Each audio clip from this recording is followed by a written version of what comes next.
Good morning. As the slides get cracking here, what we're looking for is some goal setting this morning. And goal setting is one of those topics. Hey, it's 8 in the morning, so thanks for being here. And I need to apologize to the crews in the corners because when I look that way, I have deer in the headlight looks thanks to those bright lights. So apologies when I look in your direction and I look off into the distance. I have no conflict of interest. As we move on here, there's my contact information, a little bit of my background. Wisconsin lacrosse for bachelors and masters.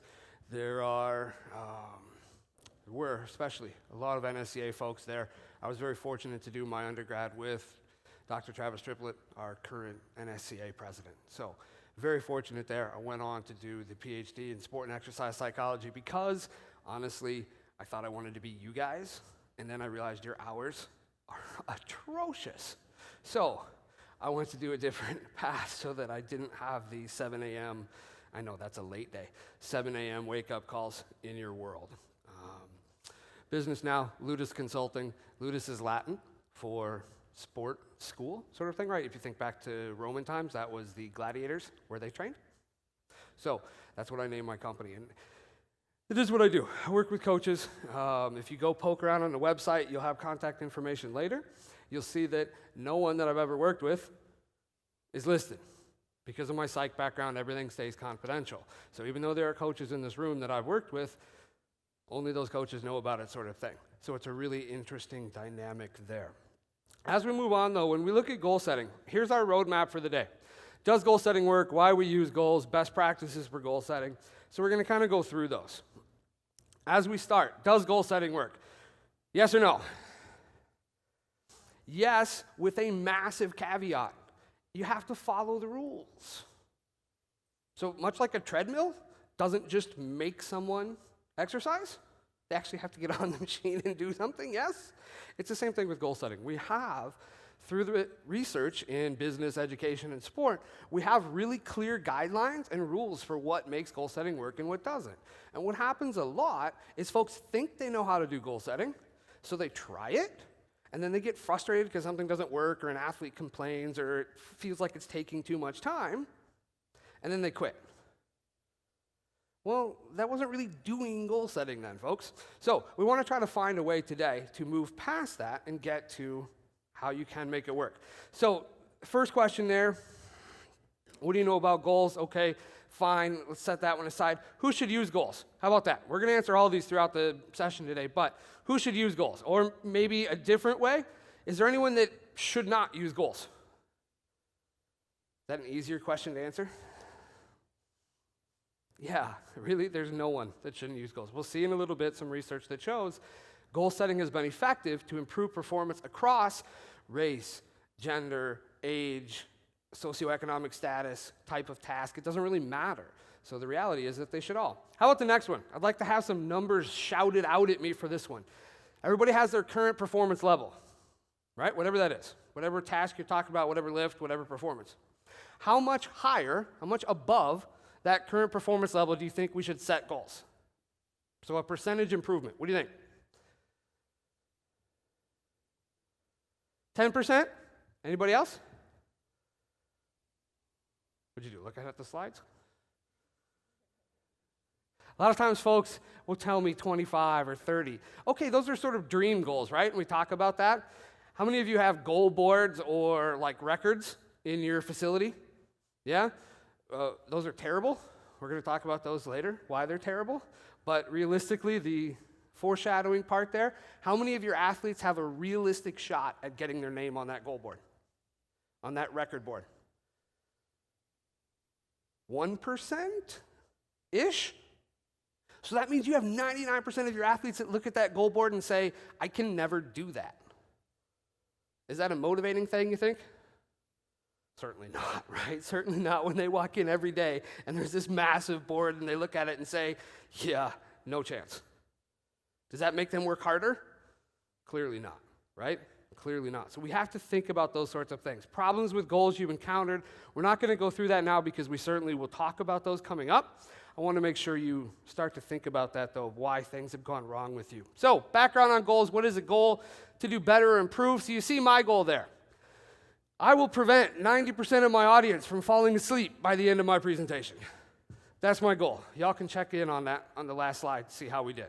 But that's what we're looking at there, okay? Need to be specific in how we do this. Reality of using goals. Anybody read Urban Meyer's book there? Couple folks? All right. I really like that book because in the very beginning, he spends a couple pages talking about how he has never once talked to his athletes about winning. Why? They damn well know that's what they're supposed to do. So why spend time worrying about it? Why spend time focusing on things that they know they're supposed to do? The second one, you don't practice winning. So you can look at the different goals up there, right? Coaches will say, yes, win the meet, win the region, whatever, yeah. I was brought into a low-level D1 men's basketball program. And the coach starts telling stories, or I'm talking to him, and I say, Coach, do you use goals? Yeah, we use goals. Of course we do, Dr. Gillham. All right, so can you tell me some of these goals? And man, this guy started rattling off, like, win a conference and win the national championships and do all this stuff. No joke, his little sisters of the poor school here. I mean, there was zero chance of any of that stuff happening. So while I knew that, I didn't call the coach out directly with that. I asked him, I said, okay, cool, coach, that's an awesome start. So this afternoon, you guys are going to practice like climbing ladders and cutting nets, right? You're going to practice hoisting trophies. You're going to practice high five lines. Practice shaking hands with the other team. Of course, the coach said, no, that would be ridiculous. You're right. So is having goals about things that you don't actually practice. That's also ridiculous. So let's set goals to improve free throw percentage. Let's set goals to improve number of passes per offensive possession. Let's set things that you can actually practice and control. And that's where you strength coaches have an amazing advantage over sport coaches with respect to goal setting. Because you guys are already keeping track of all that stuff, yes? You're already tracking sets and reps and performance, and you can do technique checklists. There's so many software programs out there now using iPads, using whatever you guys use. Even if you're old school pen and paper checklists for form, you can still do it, okay? So we're going to see how we break that down even more coming up. All right, goal effectiveness. So we want to do things that are effective. The 500-plus studies there is across business, education, and sport. And the reality is they work. But they have to be specific, measurable. If you cannot look at the end of a week, at the end of a time frame, whatever the time frame is for the goal, day, week, month, whatever, if you cannot clearly mark yes or no, the goal was achieved, yes, or the goal was not achieved, it's not specific enough, folks. If you want to check a maybe or a sort of, you didn't write a good enough goal. Does that make sense? And so if you don't write a good enough goal, when you don't get the results that you're expecting, it's not that the goal-setting program was wrong, it's that the first step you did in writing the goals wasn't quite good enough. Does that make sense? So, this other idea there, we're going to talk about self-serving bias in a little bit, so we'll come back to that general do your best. Self-serving bias, essentially, folks, is that we all give ourselves the benefit of the doubt. So when you ask, hey, how was your workout today? You, the athletes, will factor in, I didn't get a good night's sleep, didn't really eat very well this morning, I had that stinking chemistry exam coming up at 10, whatever, yes? So they factor all of those pieces in when they're deciding whether or not they had a good workout. If they have goals, though, specifically, did you hit this metric? Did you execute this lift properly? Did you lift this percentage? There's no self-serving bias included. They did it or they didn't, yes? It's really simple at that point. It's a simple checkbox, yes or no. So the reality here, goals work. They work across all of these performance areas, all of these demographic variables. Specifically sports. So as I said, that last slide was 500-plus studies, business, education, and sport. Here, specifically in sport, look at that second bullet, folks. 70 out of 94 showed improved performance just by instituting goal setting. Coaching didn't change nutrition, didn't change coaches, didn't change any of that other stuff. All we did was we went in to a school, to a club, to a program, to a whatever, instituted goal setting, properly done goal setting, and we got performance improvements for 3 out of 4 athletes. What else do you have at your disposal that gets 3/4 of your athletes to improve better, and it doesn't cost you a nickel? It costs you time, but it doesn't cost you. You don't have to buy a product. You don't have to turn in an expense form. You don't have to do any of that. But you do have to follow the rules here, the guidelines for the goal setting, okay? Sometimes performance increases take up to 6 weeks. So that, again, goes back to the beginning when I said problems with goal setting. Folks start it, they don't see the results they like, and they bail. Well, if you're not giving it 6 weeks or so, you're not really going to see all those results anyway. Yeah? All right, so why do we use goals? Here's the reasons what we're looking at here. This is a simple mental tools and mental skills model. So on your left, you have a series of tools. Hopefully those words are familiar to you. And on the right, you have mental skills. So we want to use tools to improve any of the skills. So if you, however you want to do it, you want to say, hey, look, you need your athletes to focus more on this lifting session and less on gossip or less on wasted time. Great. Goal setting is a tool that we can use to improve that skill of focus. Does that make sense? You want motivation? It's a skill on the right side. Goal setting is a way to work with motivation. To improve that skill, we're going to institute some goal setting practices. Clear? That's really all you're looking at there. So all those things on the left are just simply ideas, options, tools to help all those things on your right. And I'd like you to think just for a second here about the stuff on the right side. As a coach, if your athletes have more self-confidence, if they are more motivated, if they are more focused, does that make your job coaching easier? Yeah, if you're not banging your head against the wall trying to get everybody to work harder for you and do as you ask, you get to actually coach more. Less babysitting, more coaching. That's what you got in the field for to start, yes? That's what we're looking for there. So again, we want to understand how, because it's not pixie dust. We have a process of how we put these pieces together. Helping with motivation. Focus on a specific task, increase effort intensity. Really, athletes need to know what they're supposed to do, yes?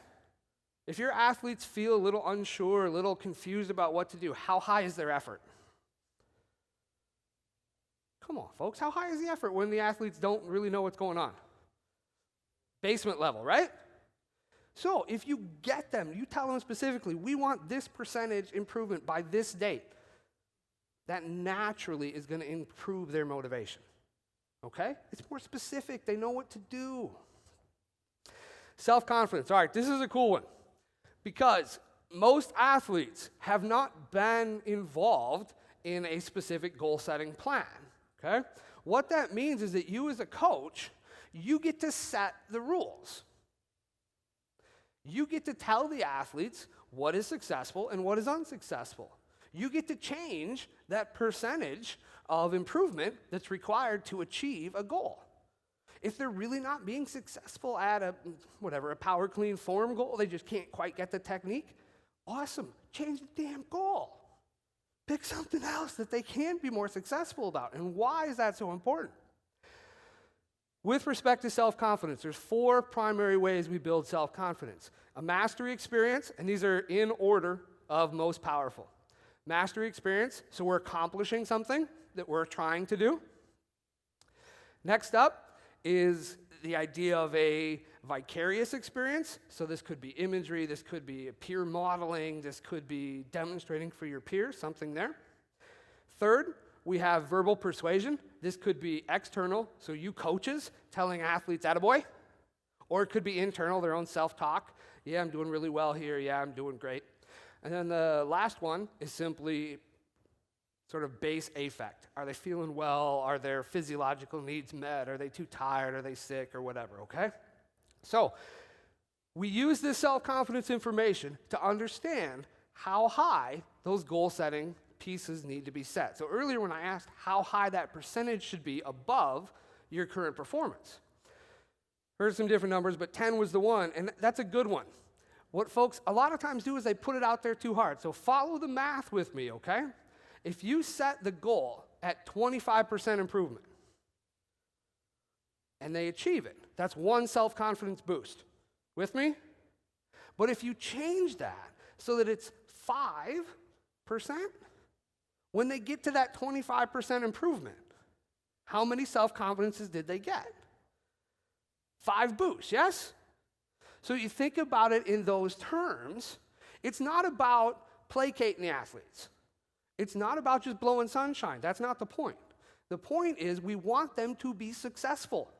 Because when your athletes are successful, do they give you more effort? Yes. You've all seen that, right? Things start clicking in the weight room, and pretty soon that intensity level ratchets up, yes? And then you as a coach, do you ratchet up your intensity level also?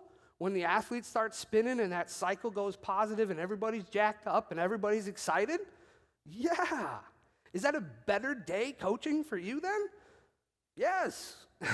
This makes all of these positives just start spinning together. And so when you think about the slide a couple times ago there, a couple pages ago, where we had the tools and the skills, the mechanism, what makes goal setting work is this self-confidence.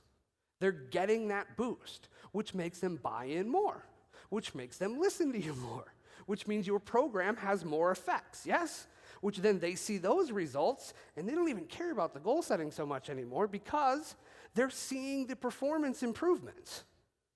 Does that make sense? We really start to spin this all forward. So we have to understand that we, as coaches, can have that impact. We get to set the rules. Goal orientation is here simply an acknowledgement that we can have things that are more practice-based or more game-based. So an athlete may not approach things always the same way.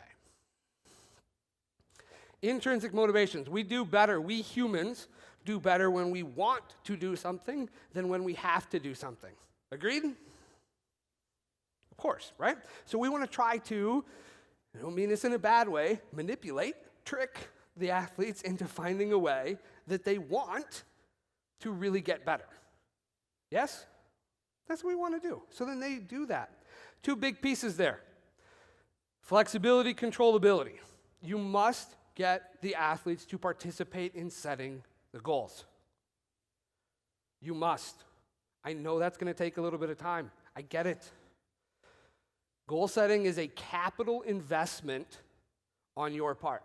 Capital investment meaning you are going to put the time in to think out the program, to build the program, to push it to the athletes. And once you do, it just starts to roll on its own. Does that make sense? So it's not a long-term, massive investment of your time, but it is a capital investment. Take your winter break, take your spring break, take summer session, whatever. Build that program, think through it, put the pieces in place so that when the athletes come back, you're ready to rock and roll. And then it will start. You'll have maintenance issues sort of thing, just like with your program designs, yes? Those were capital investments, right? You wrote them, you thought through them, you planned them, and then you tinker with them as you go. But the massive design part is that capital investment, okay?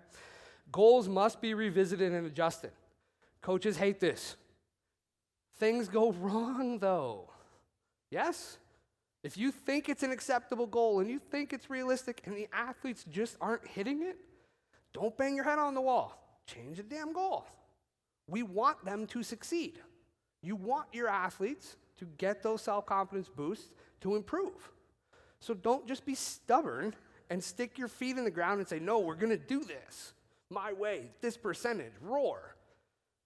It's not where it's at with goal setting. You have to be willing to take that step back and say, hey, look, folks, we're not getting there right now, so let's change the goal over here. Okay? You have to be willing to do that. And if you don't, what happens as a coach, you get frustrated, yes? And once you get frustrated, does that come through to your athletes? Yes. And so then when they know, athletes are just like sharks in the water, right? When they know that you're frustrated with something, do they poke that bear? Yes, because they know if they are annoying enough to you about it, you may drop the program, yes? Well, then again, I go back to the very beginning. You didn't actually do goal setting. You tried goal setting. You dipped your toe in the water, didn't like the results, and then bailed. Okay? All right, so best practices for goal setting. Here's where we're really going to talk a little bit more specific so you have more things to walk away with. Hopefully at this point, you are marginally convinced that goal setting makes sense, that you could find a way to do it in your program. Now it becomes the hows, okay? This was an interesting article. So remember the last thing I talked about there on the previous slide was that athletes need to be involved in setting goals.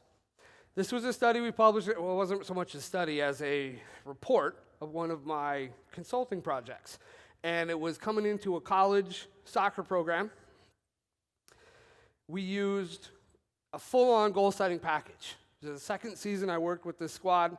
So we had individual level goals, we had position group goals, and we had overall team goals.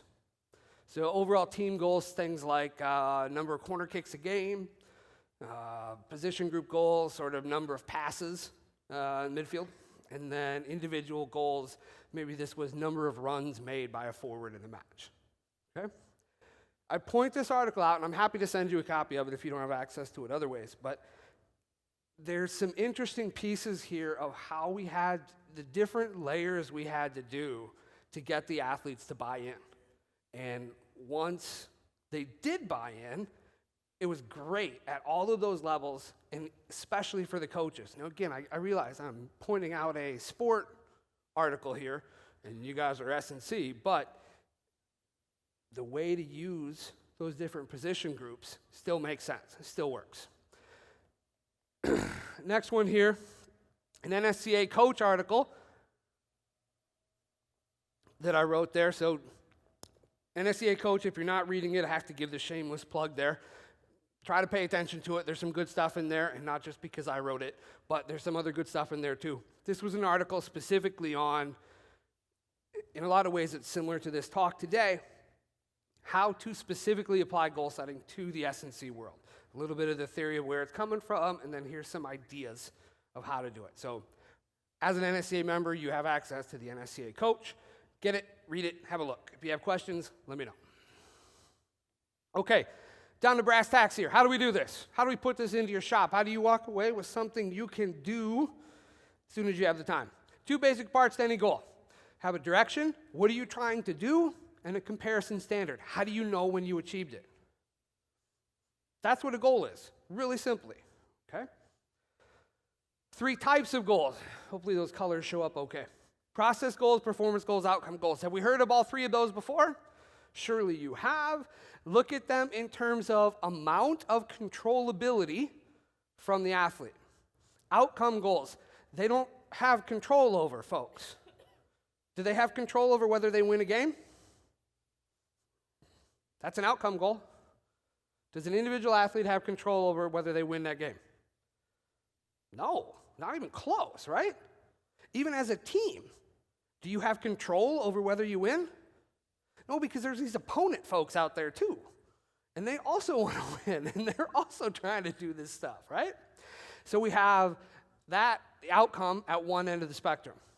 The other end of the spectrum is the process. This is the stuff that athletes have almost 100% control over. And this is the stuff as an S&C coach where your world should revolve around. Process goals. Is an athlete in control of their form, their technique on a lift, on a movement, on an exercise? Yeah. And there's some really cool stuff you can do with this.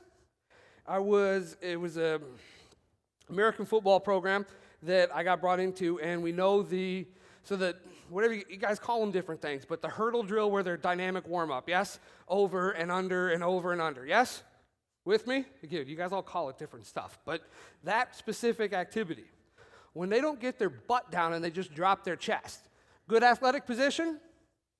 No. So we filmed this in their warm-up after coach was hammering them on the process goals of butt down, chest out, whatever the coaching cues were for that, yeah? Then we took those videos, and we showed in game athletes with that poor position. What happens when you're in this position as an athlete? Boom. right? You end up somewhere back there. So it was really easy for the coaches to make that point in the weight room by showing those videos, yes? Here's good form on this dynamic warm-up, gut in, chest up, butt down. Here's that same position in the game, nice block, nice tackle, nice success. Then we split screen that, next slide, here's your crap form, and here you got blew up. Anybody else see what's going on here? Done. Now, it took some capital investment. In that case, I was there. It took me to point that out to the coaches, and then the coaches had to go talk to the film crew and get that set up, and we had to bring the camera in, and we had to film them in warm-up session. So there was a little bit of time invested. But once that was done, coaches got those coaching cues and that group of athletes for a couple years where he didn't have to hammer that point anymore. It was done. That's what I mean with the capital investment. It does take some time. I realize I'm adding a little bit of time to your world. But once you get it in and once you get it rolling, you can just go back to it and keep reusing it. Does that make sense? I am aware of that. So then we have this middle group there, performance goals. Here's where we're looking at percent improvements or percent RMs or something of that nature. Does that make sense? So process, we can do this technique. You can assess it. You've all got lower level staff members, yes? And you're not wanting to, so the college roundtable session yesterday was talking about what the hell do we do with all these interns? They get tired of just cleaning. But can you teach your intern the proper technique on a squat if they don't already know it? Can you teach them that and make sure that they know it?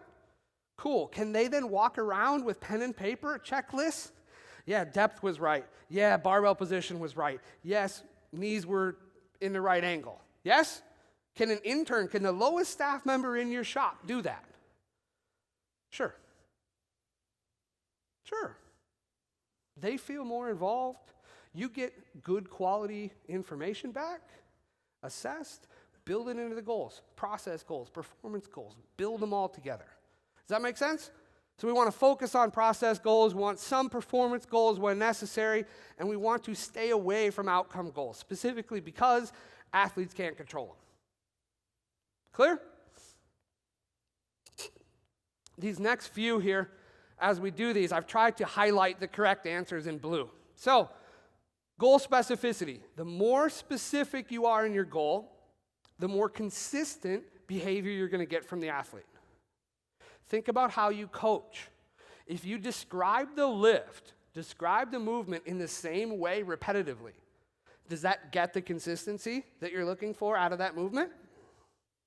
What happens if you describe it 3 or 4 or 5 different ways? Every day of the week you describe a squat differently. Your athletes don't understand. Does that make sense? You're confusing them about what it is they're supposed to be focusing in on. Yes? Same thing with goals. So vague goals, try your best. These are that self-serving bias thing.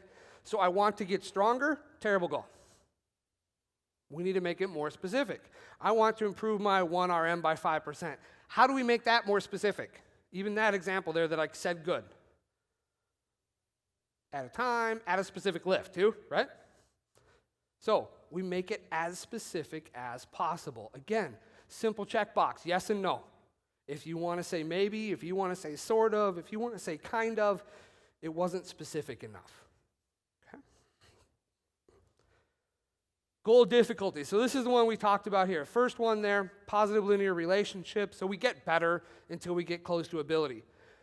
That 5 to 15%, that's the magic window there between getting them the self-confidence boosts by improving and not making it ridiculous and tedious. Hey, look, you improved 1%, yay. That's nonsense, okay? But right around that 5 to 50% window, that's what we're looking at. I do want to go back to look at that middle bullet, though. As I repeated in the beginning, we have goal-setting research from business, education, and sport. In almost all cases, humans behave the same. The one notable exception is the second bullet here in sport. When an athlete is presented with a goal that at first blush, their first thought is, whoa, I can't do that. They reduce effort. They back away. It's essentially a self-confidence preservation thing. Their first thought is, I can't do that. And if you are damn certain you can't do something, how hard do you work at it? Not really, right? If you are guaranteed failure in your mind, you're not going to put forth much effort to do that thing. Does that make sense?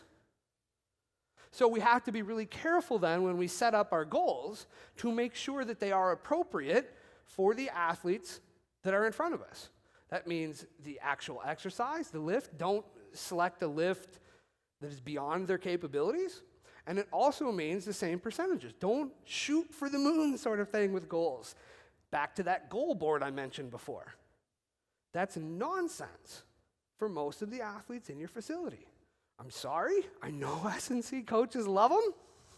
Put those record boards up there, plaster them up. Some folks have programs, right, for recognizing the athletes that achieve higher levels in the weight room. That's cool, but we have to understand that that is a negative for the vast majority of your athletes. That's a tricky thing to wrap your head around. And some of you are already looking at me like, no, I'm not taking my board down. I don't care what you say. Okay, but then find a way to minimize its importance. Well, I'm not doing that either. Okay, well then understand that this is what you're fighting against. Does that make sense? You can't have something up there that most of your athletes look at on a daily basis and say, I can't do that, so I'm going to reduce my effort and back away from that lift. That's not a good way to train the athletes. Goal valence, so should we write them as doing something or avoiding something? We want to do stuff, okay? We want to achieve something.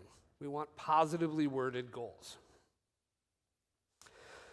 Proximity, so this is long-term, short-term here.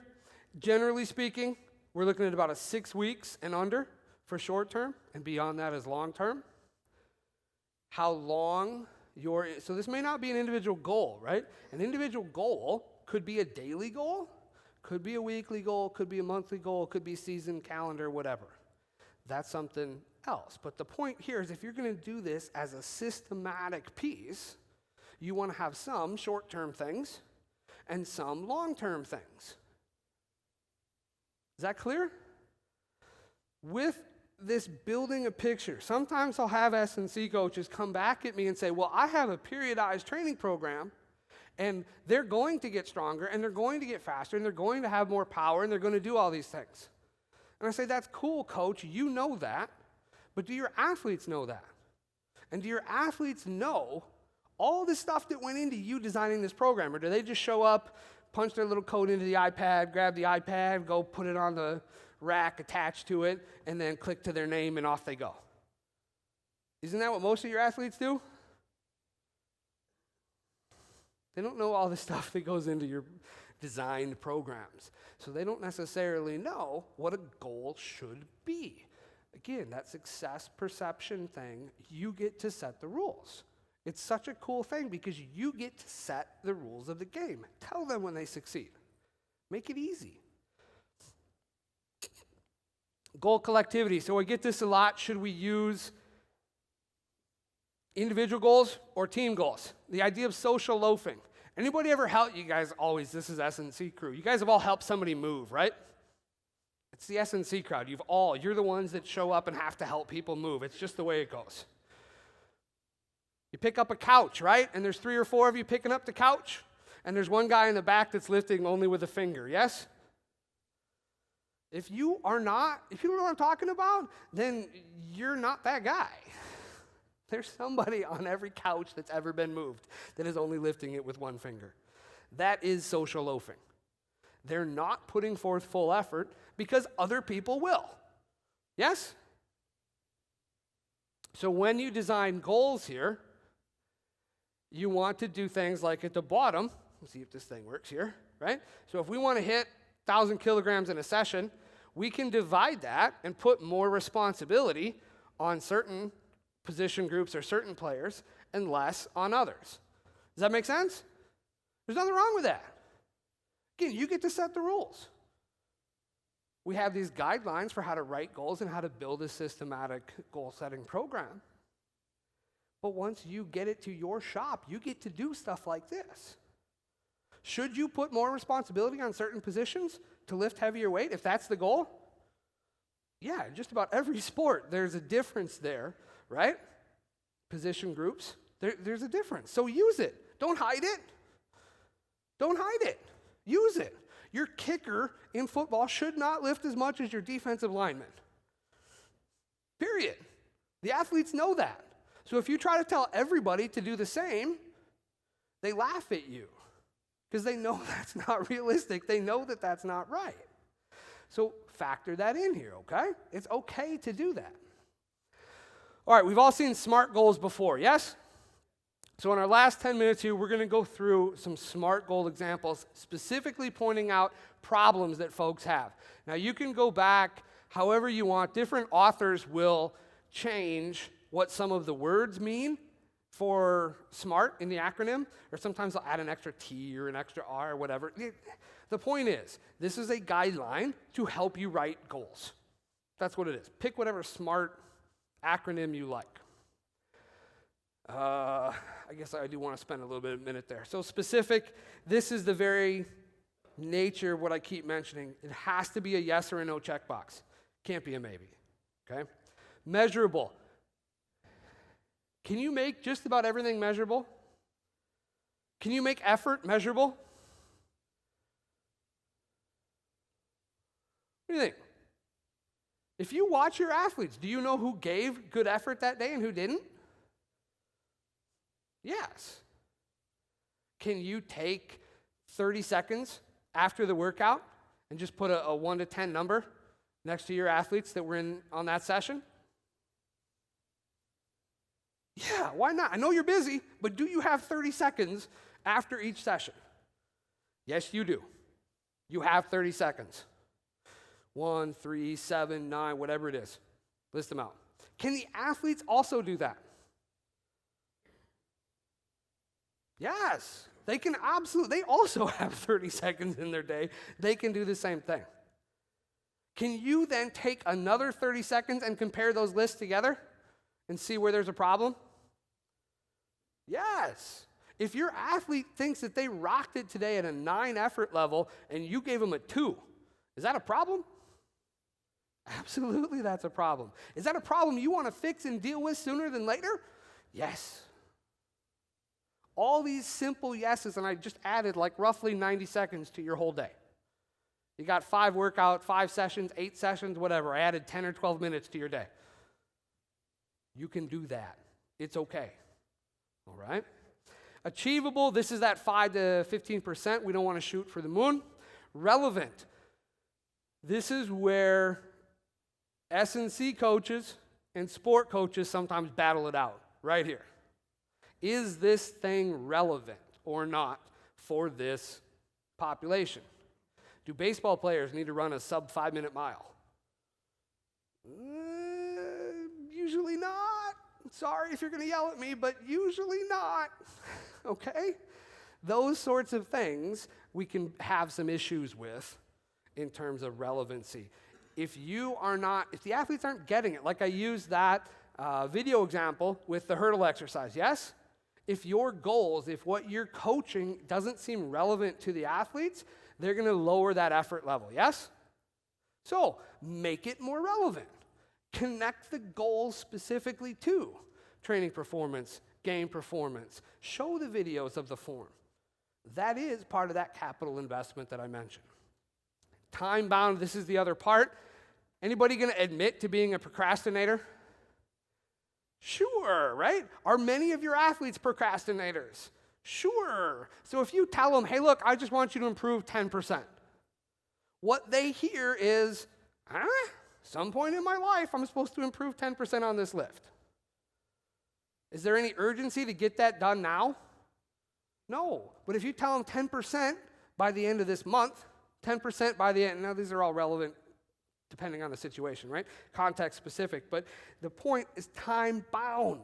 You need to achieve this percentage by this date, this time, this point in the season. Connect it to the season. Camp starts. Non-conference games start.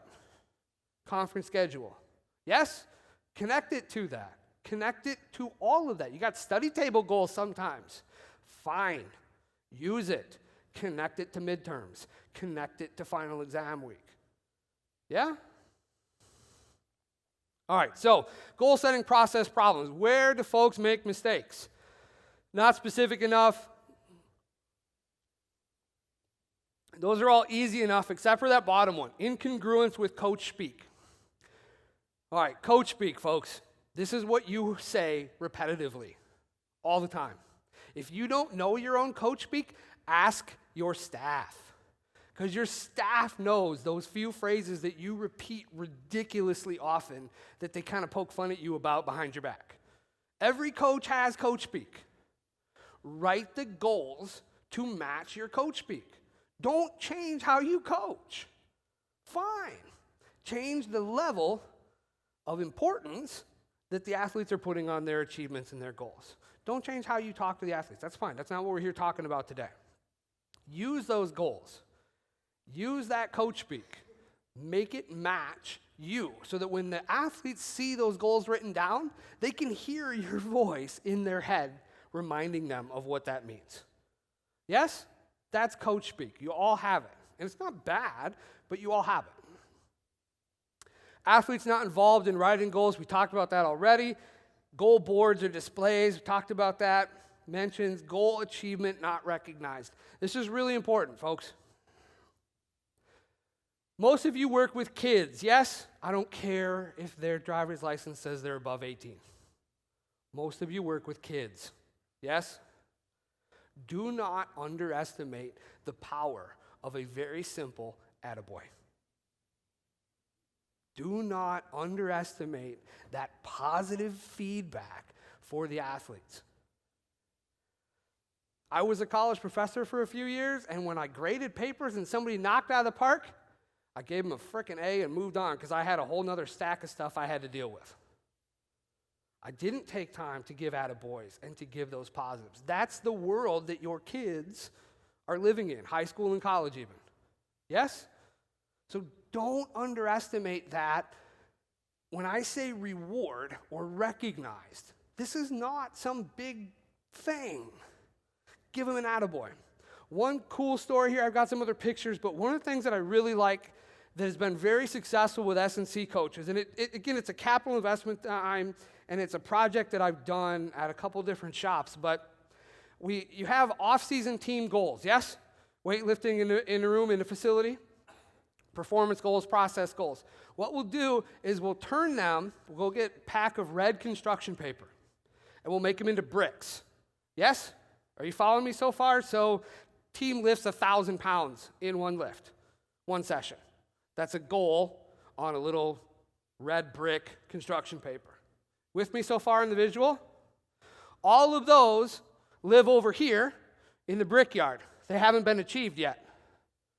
And then when an athlete achieves them, they get that brick, they write their name on it, and they come over here and they build a house or a shop or a barn, depending on what part of the country you're in. Are you with me here? It cost you $2 in red construction paper and some time with your staff to think about what are the goals that we want this crew to establish, to achieve in the next year. Good? Do not underestimate the power of that really simple construction sheet that the athletes get to grab, put their name on, and slap it on the wall for everybody else to see. Can you play games with this now and pit teams against each other? Sure. Can you pit position groups against each other? Right? American football is this huge, ungodly roster. Can you pit offense versus defense? Sure. Can you add in some sport coach things there so that now you're connecting more with the sport coach and that staff? Yes. This is all beneficial for the athletes. Okay? We talked about this, refusing to adjust goals. Goals written as all or nothing. Avoid those, folks.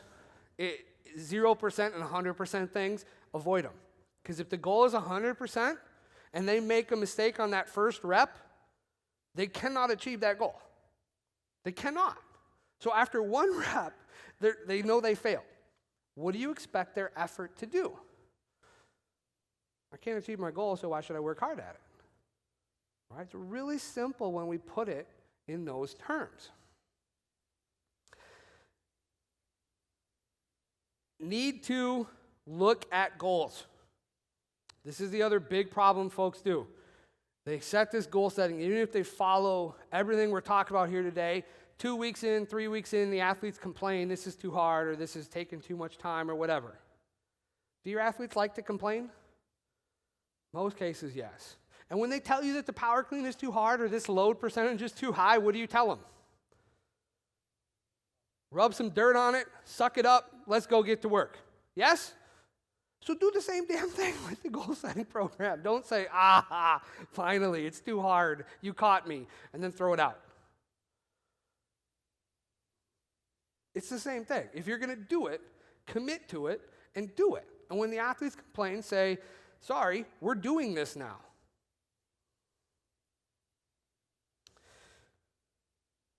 Rewards here, as we said.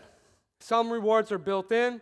Some have their own inherent rewards. And really just simply saying things. Hey, really great effort today. Nice job. Hey, thanks for being a leader in the weight room today. Nice vocal encouragement of your teammates. All those things can really make an impact. It doesn't have to be this big elaborate scheme. You can, but it doesn't have to be. Here's an example similar. This was a figure skating club with professional figure skaters in Canada. Yes, I said that properly.